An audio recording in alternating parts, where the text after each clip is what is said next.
सहकारी रणजित जाधव, गैबान परवेज लतीफ, त्याचबरोबर उपस्थित सर्वच मला 3 ठिकाणी जायचं म्हणून पळत आलो तुमच्याकडे। रणजितनं फोन केला, गैबान भाऊने फोन केला की यायलाच पाहिजे, त्यामुळं 5 मिनिटं आपल्याशी बोलावं, आपल्याशी संवाद साधावा आणि माता भगिनींना विनंती करावी की इचलकरंजी शहराचा पाण्याचा प्रश्न असू दे, गरिबांचे अश्रू पुसण्याचं काम असू दे, सामान्य माणसाला आधार देण्याचं काम असू दे, तुम्ही या ठिकाणी काळजी करू नका। उद्याच्या भविष्य काळात ज्या पद्धतीने कोल्हापूर शहरामध्ये आम्ही थेट पाईपलाईन आमचं निश्चितपणे या ठिकाणी आहे। आज भाजपचे लोक आले की त्यांना पहिला प्रश्न विचारा, सत्ता तुमची आहे, वर्षभर मुख्यमंत्री तुमचा आहे, पाण्याचं काय झालं त्यांना विचारा। ते म्हणतात उद्या देतो, मग त्यांना विचारा काल का दिलं नाही सा? कालचा सूर्य मावळला, उद्याचा सूर्य उगवणारा माहिती आहे आम्हाला, कारण उद्याचा सूर्य उगवणार आहे इचलकरंजीमध्ये तो शिवसेना आघाडीचा उगवणार आहे, हे आपण या ठिकाणी त्यांना ठणकावून सांगा।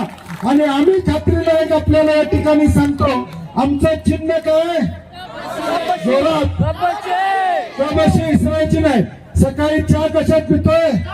कबशी। 4 वाजता चहा कशात पितोय?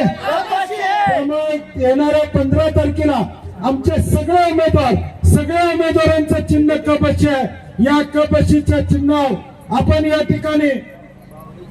या ठिकाणी मतदान करत असताना आमच्या पद्माताई या कसबा वाड्यातल्या माझ्या गावच्या घरा शेजारच्या माझी बहीण आहे, त्यामुळे तुम्ही लक्ष बावड्याचं पाटील आलंय तिच्यासाठी, त्यामुळे तुम्ही सगळेजण ताकदीने या ठिकाणी आमच्या या सगळ्या उमेदवारांच्या पाठीशी राहा, कारण की मला पोचायला पुढच्या सभेला 10 मिनिटं लागणार, तिथं बोलायला 10 मिनिटं आणि परत असं करत 10 वाजेपर्यंत मला अजून 3 सभा या ठिकाणी करायच्या आहेत।